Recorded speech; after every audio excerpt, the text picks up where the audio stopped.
Welcome back, everyone, to another episode of Life After DD214. Today, I have with me a very special guest, Brandon Lopes-Baca. Brandon, how are you doing, my friend? Hey Rob, what's going on, man? It's Oh good to man, see you. it's so good to see you too, man. I It's love been a minute. it. Golly. Has it sure has I it sure I has. need to be better about keeping up with people, man. It's been way too long and that's on me. Uh, you I know. listen, man. I think it's really nice, but also you live out in the woods, so it's really tough for you to like just keep tabs eh, on everybody. This little thing called a phone, I don't know how it works. It's all good. So I want to jump into your whole story and everything, but I really want to take advantage of this setting right now. Brandon, what do you do? So I've got a longer title, but essentially I'm a park manager for Texas Parks and Wildlife in a Texas State Park. My team and I are out here stewarding and managing this property. Right. And when you say you're managing this property, the part that I really love about this is where do you live? I live on the park. I'm at my house right now, so got I'm kind of sitting on a deck in my backyard, so the yard goes behind me, uh, and the house is hop, skip, and a jump over here. My dogs are sitting here staring at me, asking me what's going on. Yeah. But I love the fact that in your position, you actually get to live on the park and you get to maintain it from there. And I appreciate you giving me the opportunity to have nature in the background as we start. So let's just jump right into it, brother. Let's talk about when and why you first decided to join the army. When and why? Man, I think at the end of the day, it was simple. I was just as anybody else usually is. You're young, and not all of us have a clear direction. We're kind of guessing what the future holds for us, and I need to make a decision. It's the pressure of decision making. I don't want to fall behind, and I need to go to college and all that stuff. Come from a military family. Both my parents, grandfather, I mean, quite a few people in the military.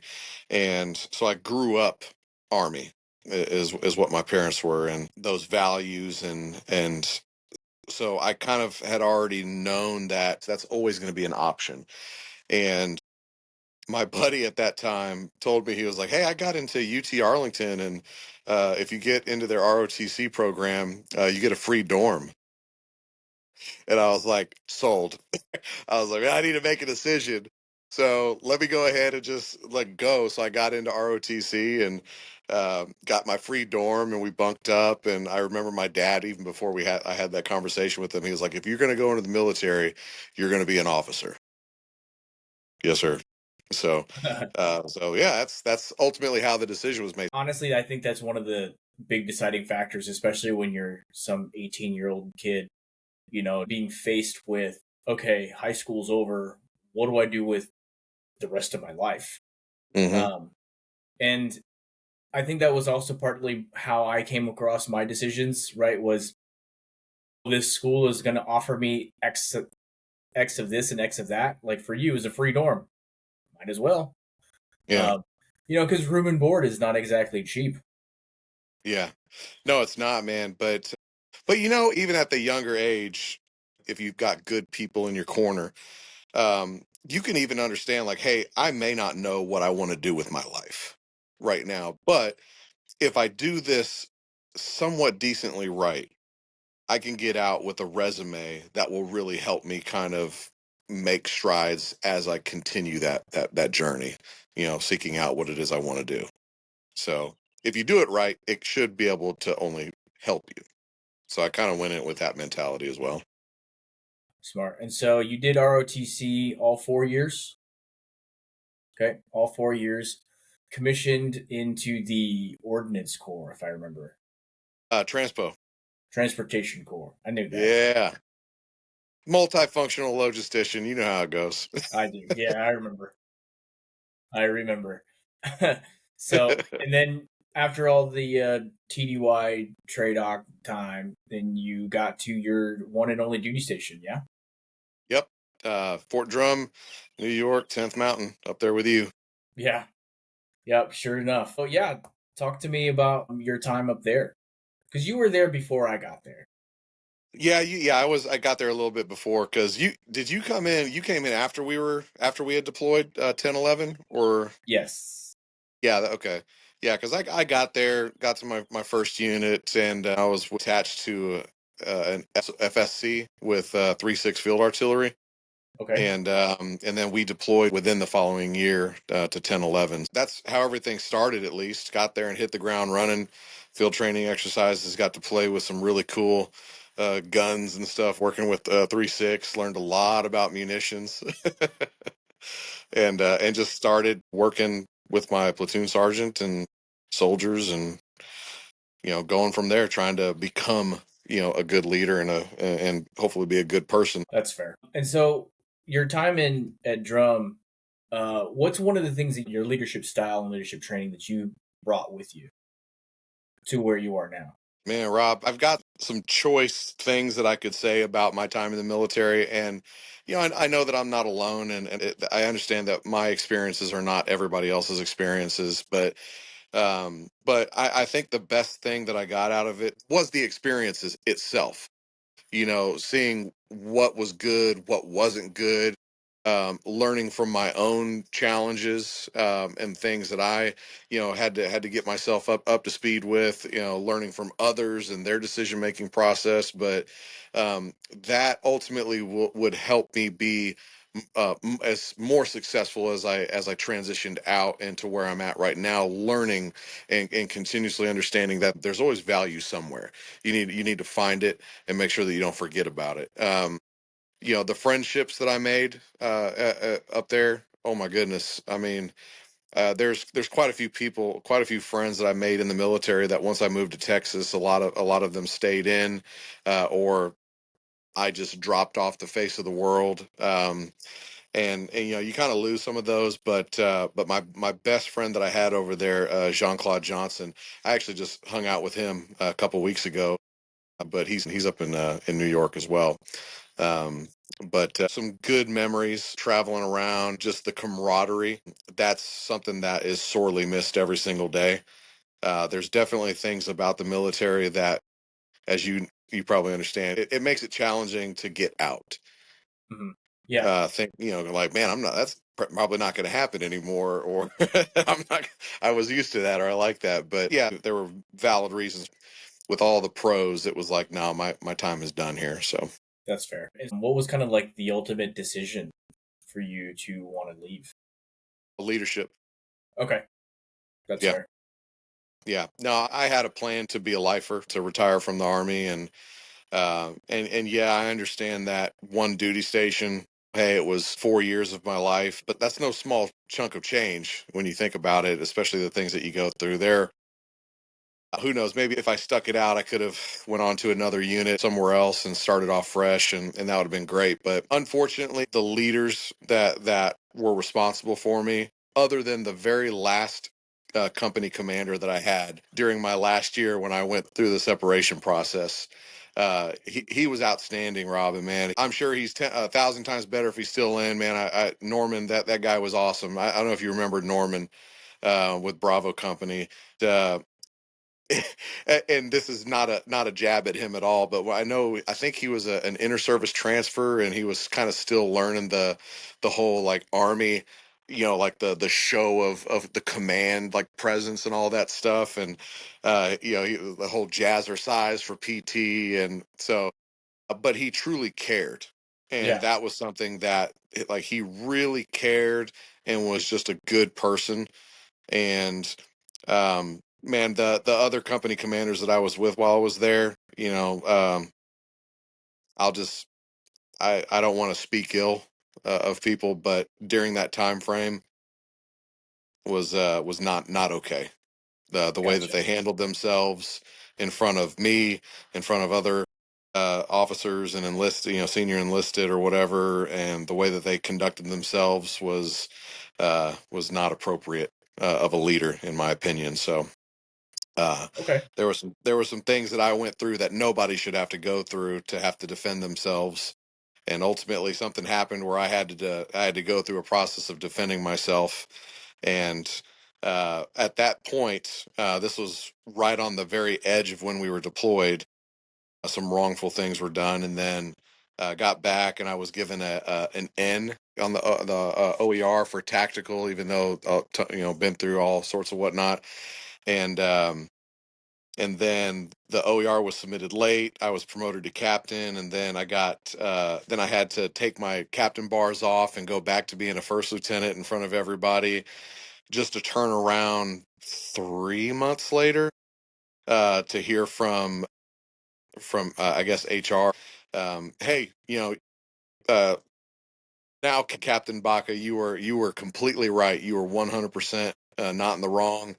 You can go ahead and repin captain immediately. You're getting all of your back pay, and we have reinstated you to captain's career course. But by that time, on top of everything else, the damage was already done. Man, I was like, no, I'm not doing this. Oh, we want to give you go to battalion and pin you in front of everybody again. I'm like, nope, don't even worry about it.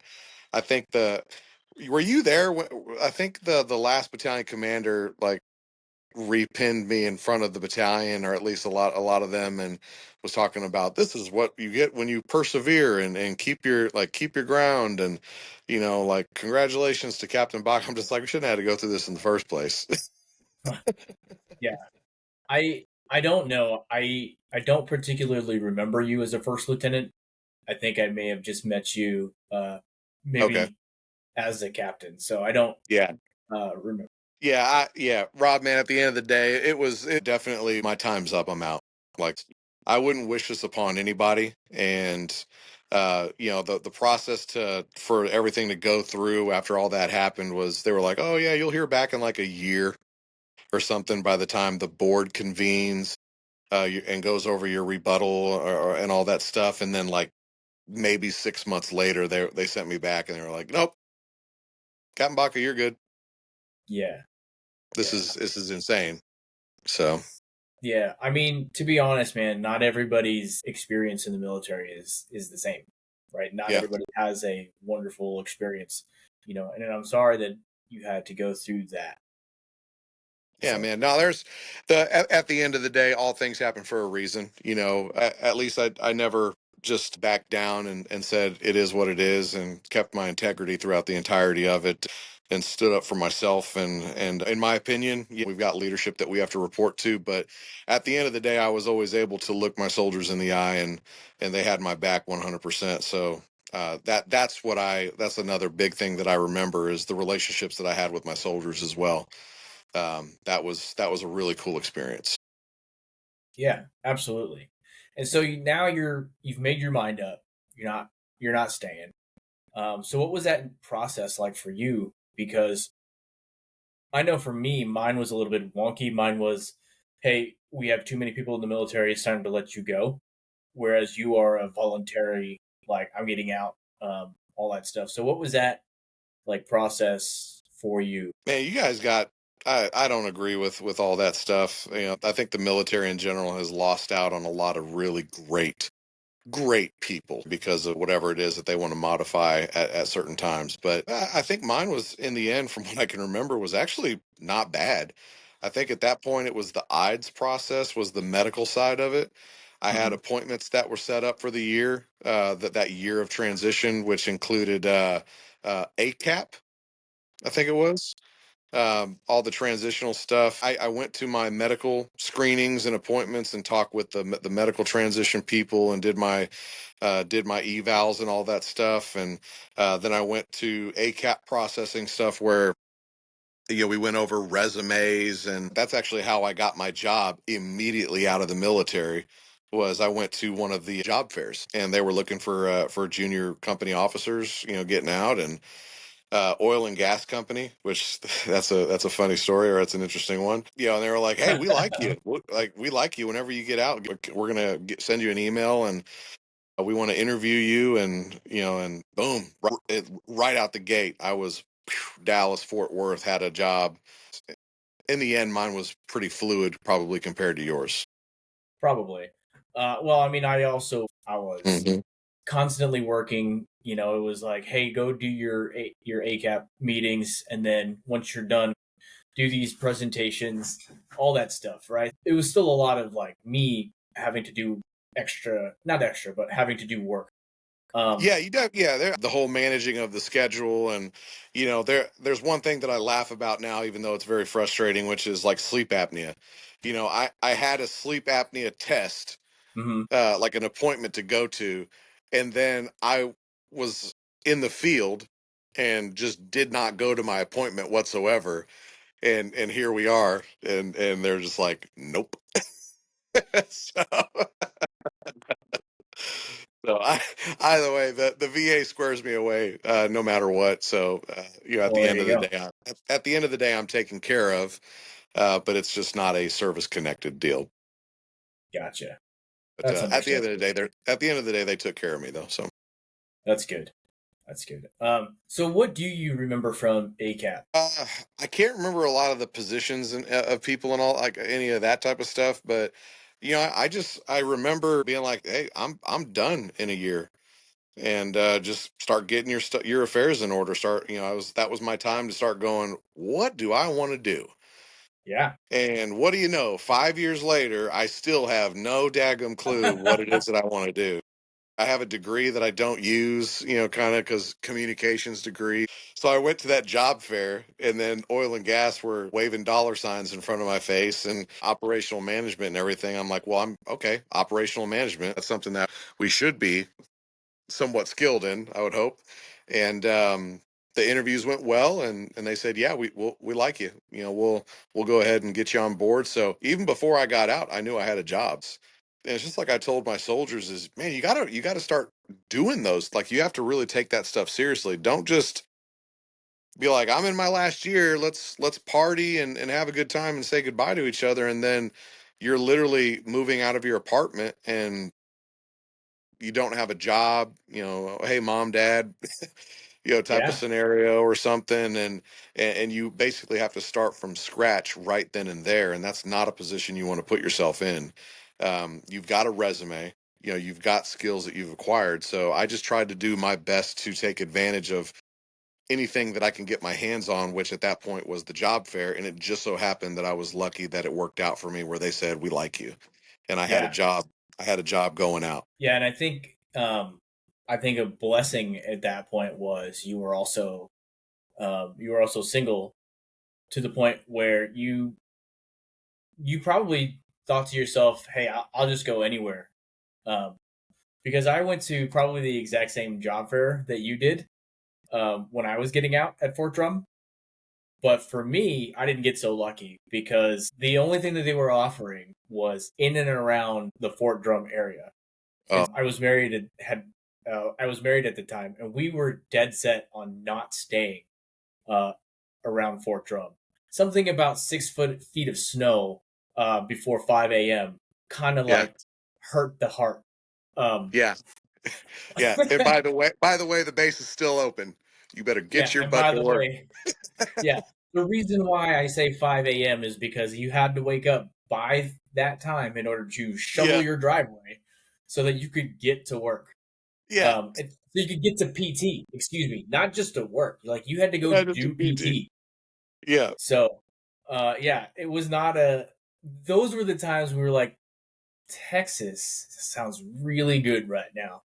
yeah. Um, and so that's what we ended up deciding. But yeah, I remember going through my job fair at Fort Drum, and they're like, "Hey, we've got all these admin jobs for the state prison." I was like, Mm. "I appreciate you thinking of me, but no."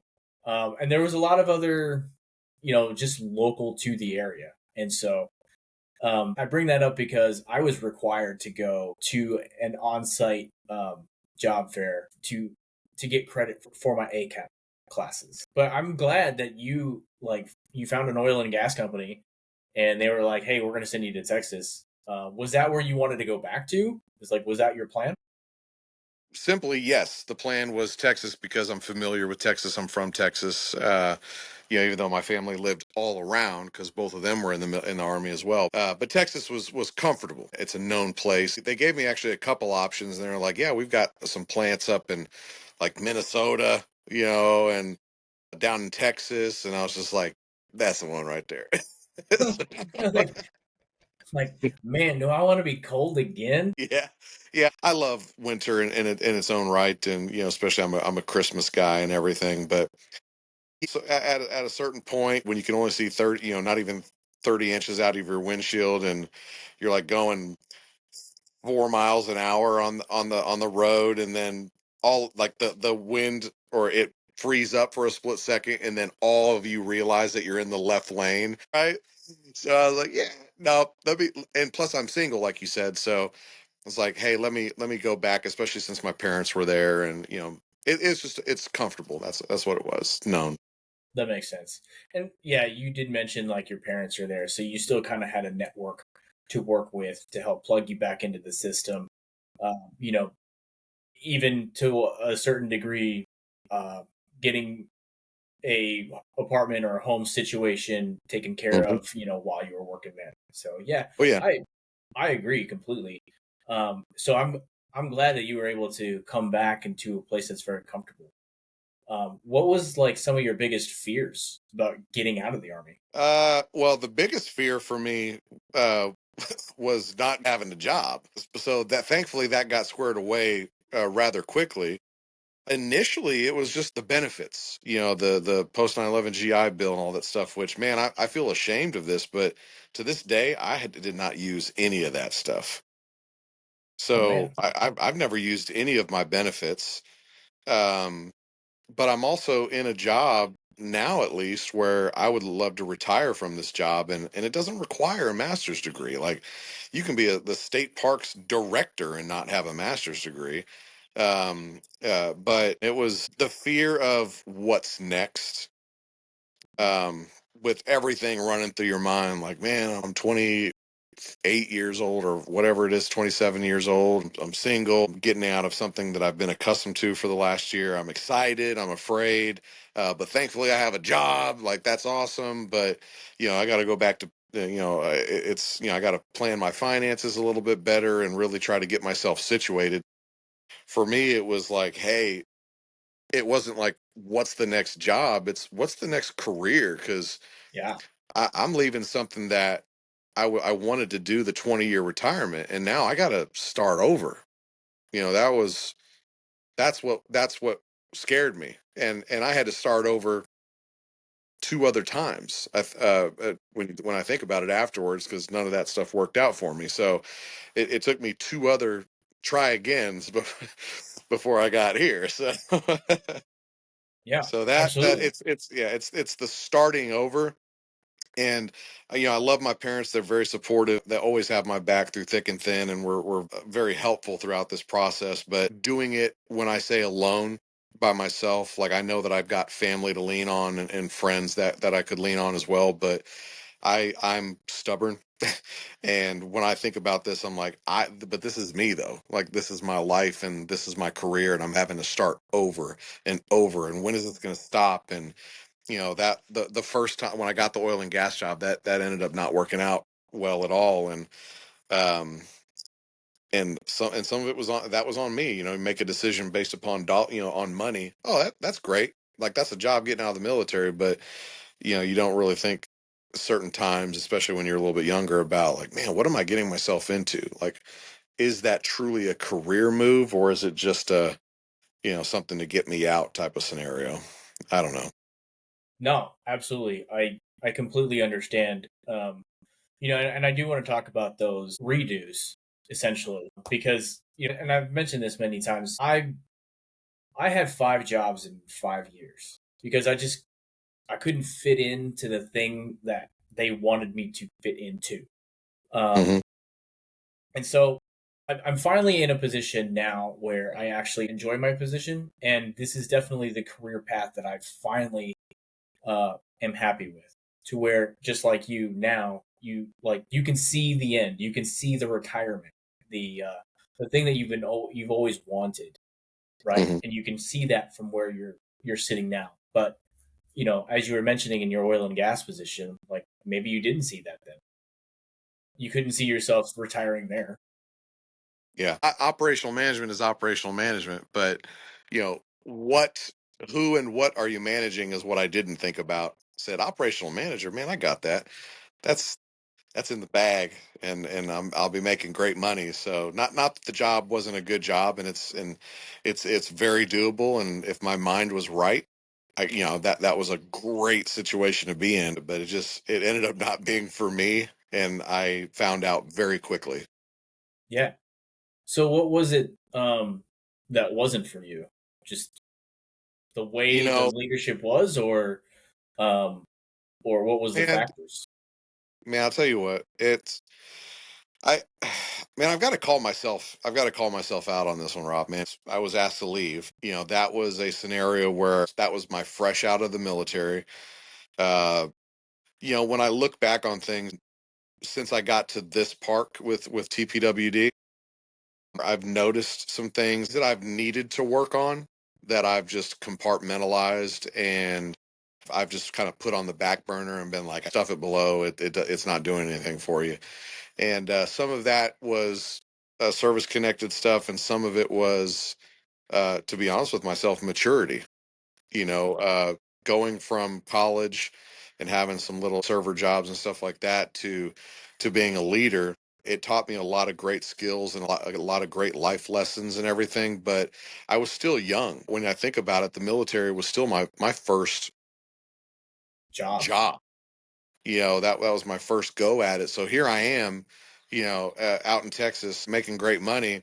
Made a decision because I was going through a separation process, and as smart as I thought I was being, great. Oh, this is a great. I got a job. Whew, stress gone. And all the other like red flags about, red flag doesn't always have to mean like no. It's just red flag is there for you to just be like, hey, look, like this is something that we need to think about a little bit more. You know, is it the right decision? And it could have been a right decision, but not for where I was in my state of mind. And I found myself very bored with my job and Mhm. managing a terminal with oil and gas. It was, for me, it was boring. It was very check the box, which, hey, checking the box is fine. But every day, doing the same thing every day, yeah, I make great money, but I found myself getting super bored, and then I did not make a decision. I allowed myself to start doing things like, oh, I'll show up. Start at 8 o'clock. It's 8:05, and I'm rolling in.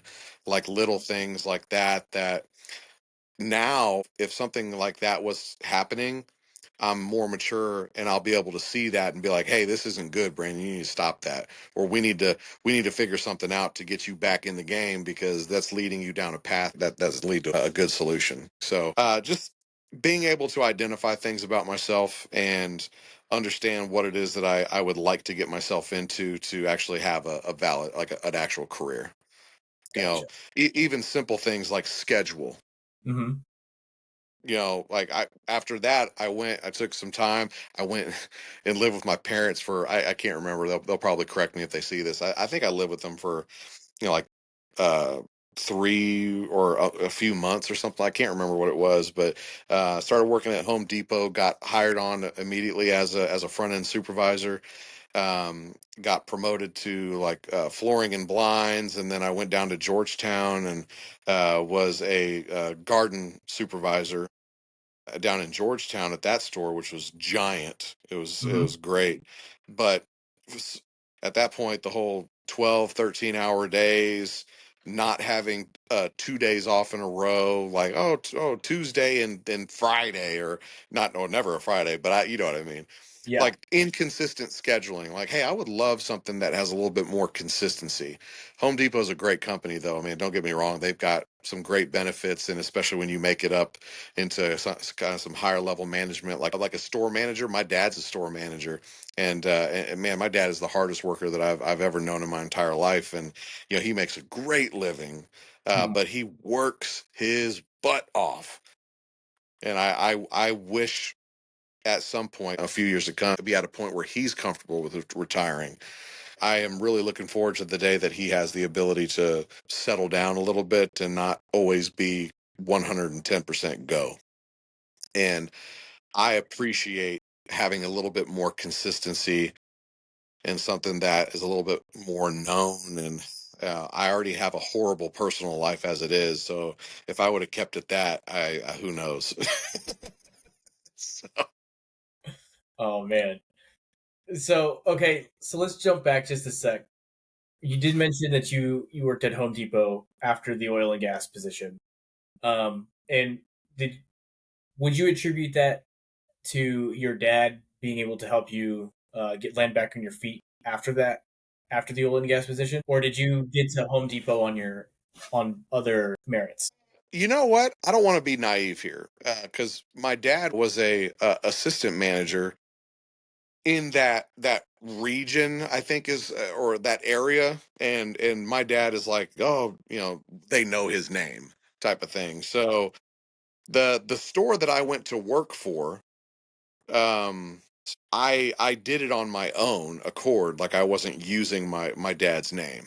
Okay, Um, but the store manager and them probably knew of my dad, and I got hired on as a department supervisor, so I had never even worked for Home Depot before. Was very, from what I understand, was pretty successful. Like if I would have stayed longer, by that time I was at my third store and I had been in three different departments, and I was looking at probably at some point going up to take the test and do the training to become an assistant manager, like an operations manager, merchandising, whatever the case is. Um, but it was soon after, or it was about that almost 2 year later mark that I said, man, like this is great, but it's not what I'm looking for. And before I continued down that path, that I did the first time, um, I said, you know what? I've always thought about working for TPWD, so let me go ahead and try this. And um, I applied for an operations trainee position just north of Denton at Ray Roberts Lake State Park with Johnson Branch Unit, and ginormous pay cut, um, right. which was rough, even from Home Depot, which is saying something. But yeah, they hired me on, and here I am, almost about eight some odd years later now. Yeah, I appreciate the fact that you decided like I'm glad that I'm here and I'm doing great things at Home Depot. I'm doing everything that I need to move towards a retirement, but you're like, I also don't want to retire here. Like this is not the future that I want. Not it's not necessarily like the future that I imagine, but it's also still not the future that I want. So I appreciate that, and you had some great insight because as you mentioned earlier, your father works there and he's a store manager, but he works a ton, um, and that's not the life that you saw for yourself or the life that you want. So I appreciate the fact that you saw that and you were like, I'm going to go after it. And I'm sure that taking that huge pay cut was probably a big factor in like, well, I'm gonna do it anyway. Yeah, it was one of those where when in understanding what the position is that I got hired for as an operations trainee, essentially, if you conduct yourself appropriately and the opportunity is provided, um, the operations trainee positions for TPWD are essentially it's a 3 year position. Uh, Somebody who comes in and you're the newbie, and you're or you don't have to be a newbie. You can promote or you can get there from within, either way. But we kind of look at it as an opportunity for to like a park manager fast track. Essentially, like you're being interviewed to see if you can become a park manager, in its kind of core essence. But understanding like, hey, look, I need to come in here and really bring my A game. Learn. I don't want to like put the interview face on every single moment of the day, because that's just not real. But I'm not looking for perfection, but I want to bring excellence to the table. And man, it got to the point where you net just under $1,000 a month at that point, and you get paid once a month. So going from twice a month to once a month with the state, and living in an apartment in Denton, I had to sell my Harley, and and it was about a month, or a little bit less than a month after that the my boss at that time called me up and said, "Hey, uh, regional director is asking if you want to go be an interim manager up at Caddo Lake State Park." And I was like, heck yeah, I want to do that. And they're like, yeah, you get paid as a park manager and everything. So I was like, let's do it. It's a little bit out there, that's for sure. Out in uncertain Texas is what it's called. Yeah. Um, but For those of you looking at a map, that is exactly what that is exactly that where is it's at. exactly the town's name, right? Like let's not. Yeah. But but yeah, man, it was out there, and a beautiful park, great staff, great team. And 5 months later, I was given the opportunity to apply for the full time, the position that I was interiming for, and regional director gave it to me. So there went the next, 3 years. And then after that, I decided to take an opportunity to hopefully promote, which happened, and move me up to a higher tier park, a little bit more of a complex operation here at the park I'm at now. Nice. Yeah, I'm a very big proponent of there are times in our life when we have to lose everything in order to gain a new life. You were just saying like, you know, less than $1,000 a month, getting paid once a month, and then having to sell your beloved bike and having to give up all of the things that, held value at the time in order to gain what you have now. Like myself included, back in, 2020, I lost a lot, to include a house. And, once I was able to let everything go, everything started being built back up. Myself as a religious person, I attribute that to the grace of God. Whoever, and look, like you took on that interim role, became a full time position. Now you're at a higher tier. What's next? What is the hierarchy of your position? Oh man, so man, Ryan, this could get it.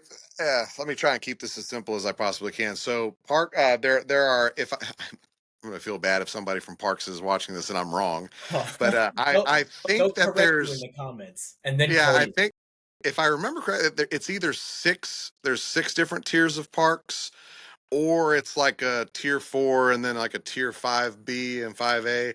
I can't, right off the top of my head, I may be wrong on that one. Let's just say six and go with it. But those are going to be like your Garner State Parks in Texas, or Paladuro, those types of parks. I'm at what's classified as a tier four park, and we see as of right now probably about 220,000 a year in visitation. But we also manage state natural area, which is adjacent to us. So we manage altogether just under 5,000 current acres of property for the state of Texas from both a recreation and a conservation stance. So at first, a little bit earlier in my career, I was like regional director. Like I'm gonna go be a regional director. I'm gonna be over one of the six regions in Texas currently, and who knows, maybe one day I'll be the state parks director. I don't know if I want to be the executive director. That's too much.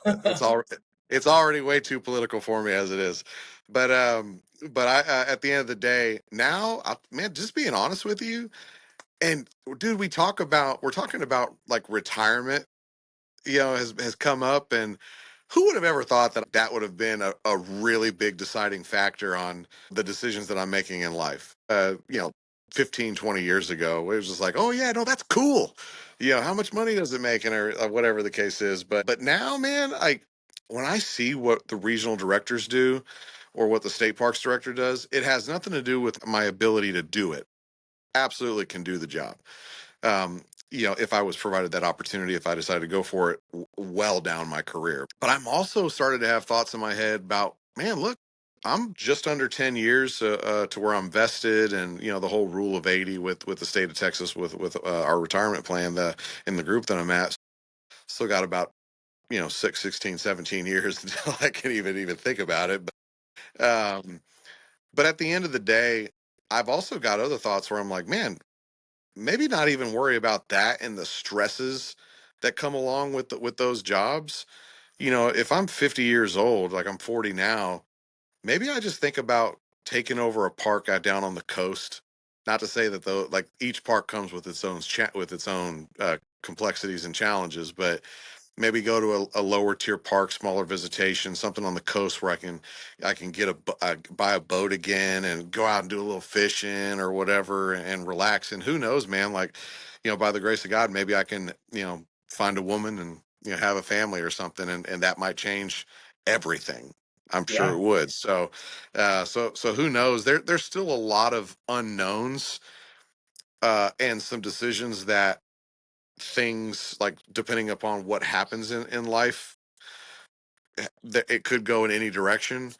But the good thing is that no, like this job comes with its challenges as well. I don't think any job out there is all sunshine and rainbows. I mean, you're gonna wake up one day and go, man, I need to take a sick day. I'm tired of this. Yeah. Like this is Completely bull crap. understandable. Yeah. So every job has that, man. And but one of the things that I wanted to do was try to make a difference. Hmm. And I know that it's state owned property and it's publicly accessible land, that's managed by us. Um, but I feel like my team and I out here and the state of Texas with these lands are making a difference. Like we're trying to keep these resources here for everybody to enjoy and to still be here at some point instead of just the continuing concrete jungle, circling and circling above and around us. So, it's I feel like our mission statement, like when I was in the military, I feel connected to it. Yeah. I'm glad. It's funny because we talked about this offline before. I've been to state park and hiked the trails. I don't know how many times. Probably while you were managing the park. And I didn't even realize it until you had come up on a YouTube channel previously. You did a quick interview, and I remember because you were still working at Home Depot when you and I first reconnected after Yes, we both left Fort Drum. You were already in Texas.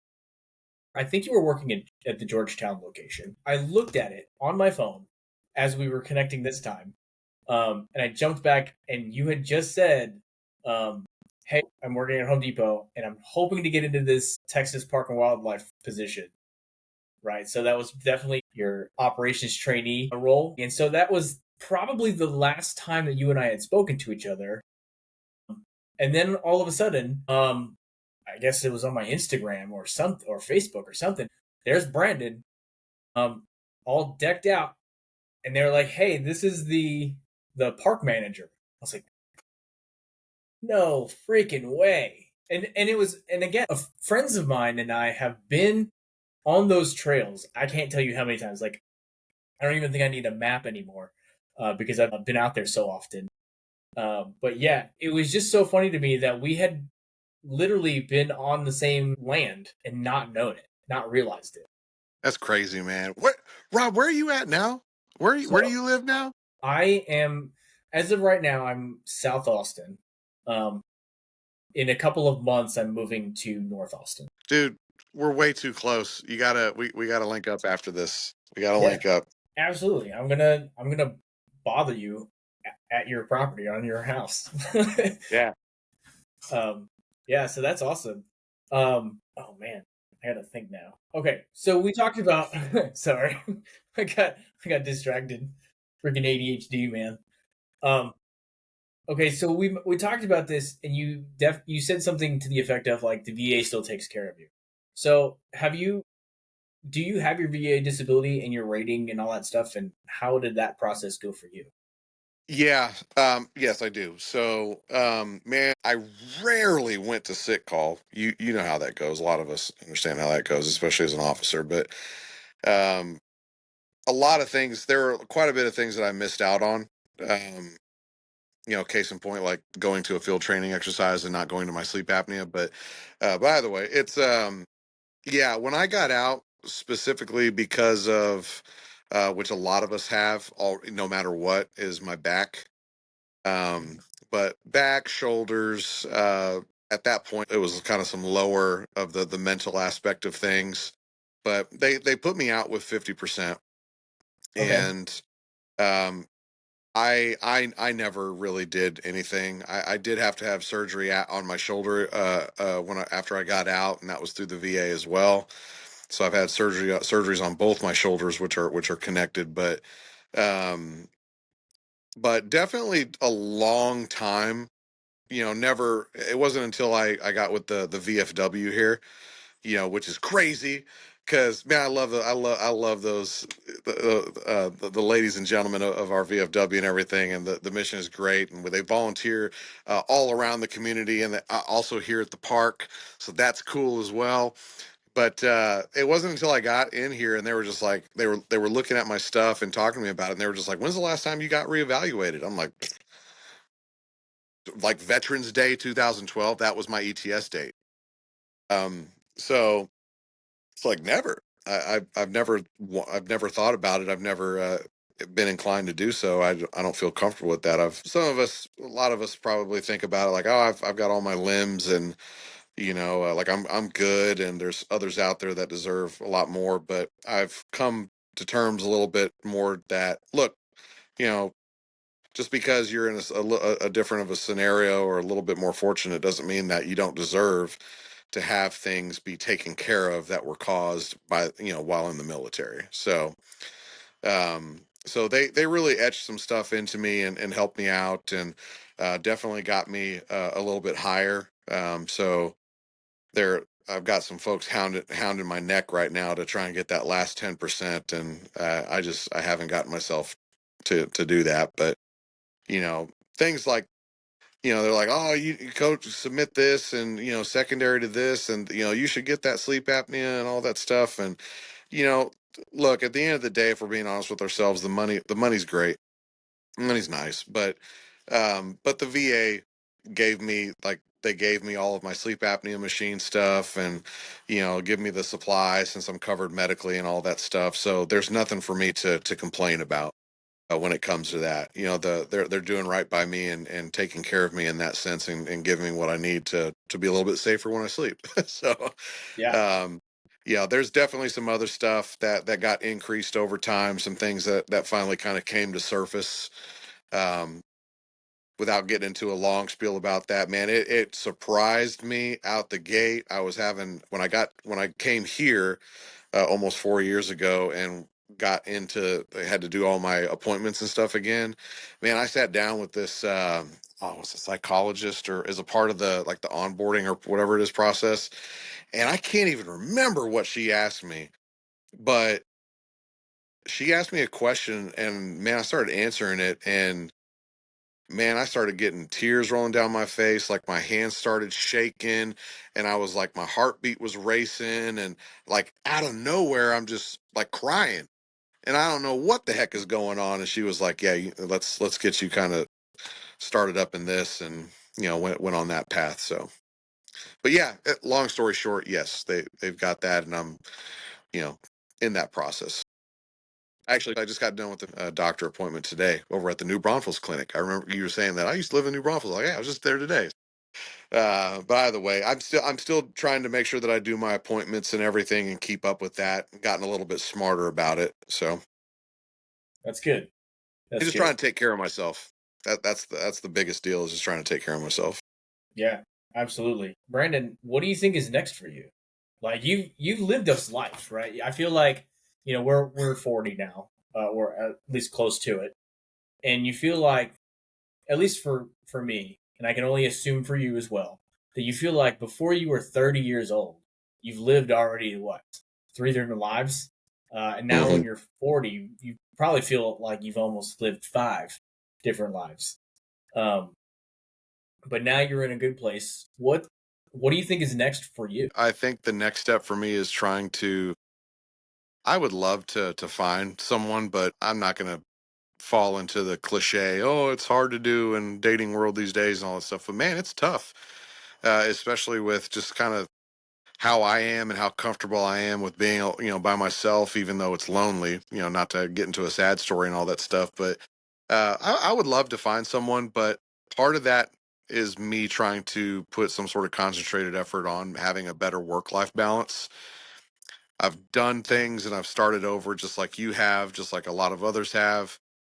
it's time that I really need to start trying to uh enjoy myself, you know, reconnect with people, not only from a job perspective, been isolated, but just me. I used to be probably a lot more outgoing, but I'm definitely more of a like to keep to myself. You know, got that wall up at times, a lot of times on certain things, and um, answer your question, I think honestly, I just need to try to enjoy myself. I am horrible at work life balance, and even every boss I've had in TPWD has that. And they're like, Brandon, you need to do better. Like, take leave.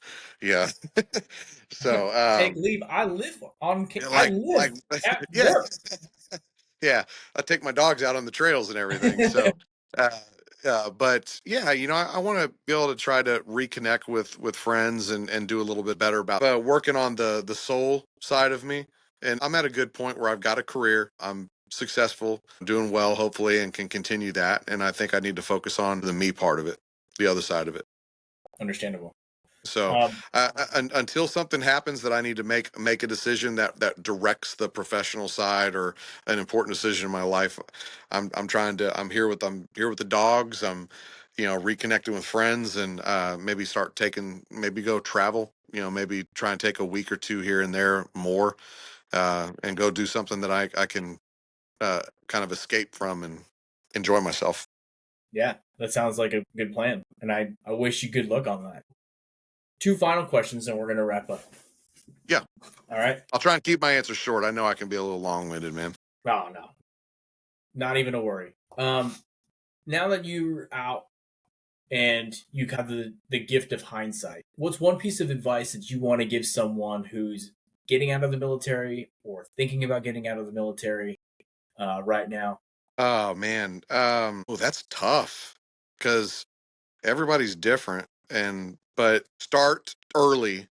Like start understanding that if this is not a career thing for you, don't wait until that decision is made until the last year of your ETS or whatever the case is to then start thinking about that.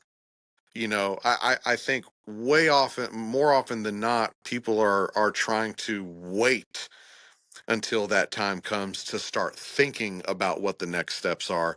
I think I'm going to take it back a little bit on you and say we need to do better about why am I getting in Mm-hmm. and having a little bit more of a life plan or understanding about where you're at. I know that's tough. We're young, we're going all over the place, but if you can keep your thoughts about, man, what are my options? Like, what are some things that I'm interested in? And at least have stuff written down that says, hey, if this happens, I want to try this, this, and this. That way you already kind of have a something down that you can automatically you can focus an effort on. And then when you're going through that ACAP process or that transitional process, take that stuff seriously. Don't just like go there and fidget on your phone and like whatever, I know how to write a resume. Man, brother, I love my veterans, my brothers and sisters and everything, but man, there's some jokers in every bunch out there. It doesn't matter who you come from or where you're at or whatever it is. Like there's some jokers in every bunch, and man, I've seen some really great people. A lot of my team members that I've hired are military, ex-military. And but there's some folks out there who come in and they're just like, oh, I was a 20-year, colonel or sergeant major or an E6 or whatever, and like I'm it, and they're still coming in with like platoon leader and all these weapon systems and like literally one of the most recent ones was I was in spec ops and I killed 300 people. Like, dude, you do not know how to do this at all. Yeah, Um, and you did not pay attention because I would imagine that the military still tries to teach you the whole things about resumes and your verbiage and kind of what to correlate it to in the civilian sector and all that stuff. Take it seriously, have a plan, have some sort of plan, put some thought to it, and try to do it as early as possible. Um, and do something in the military that transitions to something that you enjoy, maybe or can see yourself doing. Man, I love the Army. I love the military, but man, Rob, if I had to do it all over again, man, I might be in like the Coast Guard or something because I love the water. That's I fair. love the water. Like I love being on the coast and on the ocean and rivers and lakes and all that stuff. I probably would have, if I could go back, I probably would have maybe done something a little bit differently about the service that I went into instead of just being like, go. Yeah, completely understandable. Yeah. All right, I have to comment on this. We won't name names, obviously, but someone who applied for a position under you still had Spec Ops 300 people on their resume. All right, y'all, I'm gonna be real with you, real right now, and this is for literally everybody watching. You must tailor your resume to the job that you are applying for. Brandon does not need to worry about how many people you've eliminated in your time at special operations. If you want to be working for him at a state park, that's not necessary. Maybe the thing that you should probably think about is read the job description and tailor your resume to that. Yeah. And then send that resume in to Brandon because then he'll have a better opportunity to vet you. Yeah. So, Well said, PSA man. Well over. said. Yeah. Oh my goodness. I who knows? There's as you know, there's many different reasons why somebody would submit a resume, but definitely if you're a veteran, you've got skills and you've got things that you can put on that resume that will resound with what you're trying to go for. But man, you just like Rob said, you need to look at the knowledge and the skills and the abilities and what that job description is. Some people fill out they have a good resume and then you come in and they're just like, so what does this job do? Yeah, All right, you lost it right there. yeah. Like, is anybody who's gone through like the military transition or any type of job interview training, whatnot, like, for instance, if you go into a job interview, you need to have at least done research on the company itself. And in your situation, right, like you have to do research on probably a lot of different things, right? Not just the park itself, but like the history of the park and then what the mission of the park is, Yeah, and what you want from what you're expecting from them. Like all yeah, you as the candidate need to go into that interview having at least an idea, right? Should you come in with questions? Yes. You should come in with questions, but they should be clarifying questions of, hey, I saw that you said this on, your website or whatnot. What exactly does that mean? That question is worth a lot more than, so what do you do here? Like, what is this whole, why does this thing exist? Like, yeah. Man, Rob, for your show, look, the state of Texas is veteran friendly, and Texas Parks and Wildlife, we have a veterans preference program whenever we're doing our hiring. But understand that we're not. I can't be exclusive. Like we can't be exclusive to that, but we are inclusive to veterans. And if you do the right thing and fill out your resume correctly and get an interview, and you come in, man, these questions are not hard. They're a lot of times they're just standard questions, and you know, I guarantee you probably have skills and sometimes the decision is not based upon how many skills does this person have and how many skills does this person have. It's like, man, is this somebody that fits our culture? You know, don't come into an interview and start just thinking that like I'm going to say I'm going to speak army, or I'm not going to clarify things because I'm above this or whatever the case is. Like, you have no idea who is interviewing you. And I've definitely had my share of people who come through and think that they're talking some gee whiz stuff, and I'm like, dude, you are not impressing at all right now because that's a lie and this is a lie and you did not do that in that position, whatever the case is. So I just want to put that out there. It's a lot easier than you think. If you're looking to work for Texas Parks and Wildlife, for the state of Texas, you just got to do the right thing. Go do it the right way. Go into an interview and be the good person that you are. yeah. And I would say that if you go into every interview, not just with TPWD, but any other industry that you want to go into with that same mentality of do the right Absolutely. thing, right? Yeah. Don't lie, because again, like you said, you never know who's going to be getting into that table who may know more than you think. They probably won't tell you during the interview that you're a liar, but you would probably find out when you either get ghosted or just get the no, we're not hiring you. Yeah. Yeah, I mean, I always give anybody that we interview, I always give them, or my staff and I, because I have them do their interviews as well for for positions that they're responsible for. We always give people a call back. We don't like to leave anybody hanging, but at the end of the day, man, there's great opportunities out here. We have a skill bridge program, so if you are interested in doing something as you and you're in that time frame and your unit is willing to let you go to a park or go to Texas Parks and Wildlife as your TDY for the last remainder of your until you ETS. Um, Man, get on that program. If working for as a park ranger or even something at Austin headquarters, we've got like 12, 13 different divisions in Texas Parks and Wildlife that span the entirety of professional services, whether it's in the office or a field position. So look into that program if you're on the way out, if you're interested in it. Man, I'm glad you brought that up because I did not think that Texas Parks and Wildlife even had anything going on with Skill Bridge. So thank Yeah. you for bringing that up. Yeah, Um, and if it works out and there's a position and you fit, we also have the ability to do a direct hire situation. So I've had somebody on my team benefit from that, and now he's the lead ranger here. So just throwing that out there. there you go. And a lot of people don't realize like you're out in nature all the time and you put the uniform back on. You know, it's not the same uniform, but it is a uniform. And you know what? Honestly, sometimes that comfort level is what you need to help ease your transition from the military into civilian life. And Yeah, you know, certain things like that just kind of help. yeah. There's a lot of things that you have to turn off, but I want to make it very clear. There's a lot of things that you need to keep that fire burning.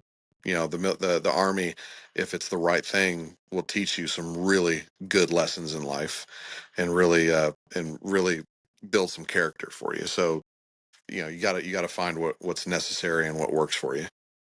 Yeah. I'm glad that you said that because that leads me right into my last question. What is one thing that you picked up from the military your entire time that you still do to this day? What's that one thing that keeps the fire burning? Man, God, bro, throwing those tough questions at me right now. Uh, it you know, as much as I still need to do better, as much as I still need to work on this from time to time, and a lot of it doesn't stem from me not wanting to. A lot of it stems from, hey, like we're all dealing with our own stuff. You know, so sometimes I'm not like this, ray of sunshine in the morning, like yay. I'm not a cheerleader type. Um, but the care part of it. But my dad, when he gave me my first salute, and he was like, "Look, learn from your NCOs and your soldiers." But then he kind of leaned in a little bit, and he was like, "But don't be a type of situation." Uh, but that, in addition to, if you don't truly care about the people and about what you're doing, you're not going to be successful, and it's going to come out. It's going to make its way to the surface and show itself at some point. Doesn't matter if it's within the first 3 months. It doesn't matter if it's 20 years. You know, if you can make that happen and put on a good face, but care. Like I really want to see my team members. Like I don't hire somebody and be like, I'm hiring you because I expect you to be here until I'm gone at least. Like I want you to be successful, not just for us, but I want you to be successful for the department as well and the mission that we have. It's a pride thing. I love seeing people start here and then, hey, now they're a park manager over here, they're an office manager here, they're a lead ranger here, or they're not here and it didn't work out for them and now they're successful, hopefully somewhere else. So really caring about the mission and the values that you're supposed to uphold as the leader, as one of the leaders here, and on this team. and really and just try to build a culture that, hey, I have my regional director and all them that I have to report to and that I work for, but I want to do my very best to make their professional lives while they're here at this park easy enough to where they enjoy coming to work here for the most part. And that if something happens, I know that they've got my back because I've got their back. As long as you don't back us up into a corner. Yeah, that's fair. Yeah, that's fair. No Yeah, don't surprises, don't don't please. go out there and don't go out there and act like a little turd or something like that, because that's on you, buddy. So Yeah, exactly. Exactly. Well, Brandon, I really appreciate you taking the time to chat with me tonight. We made it the whole interview with the beautiful background. Like we yeah, honestly thought that we were gonna have to take it inside, but we didn't have to this time. good man. Man, All I right, yeah, man, Rob, I appreciate you having me on here, and it's just good to talk with a friend and talk with a brother, and man, just yeah, I hope that this endeavor is nothing but success for you, and I'm happy to see that you're doing it and that you're enjoying it. I appreciate it. Thank you, sir. I appreciate that. So, for everyone else, have a good night. Like, share, comment, subscribe, share it with everyone that you can. If you're Brandon's parents, definitely correct him in the comments. And later, lads.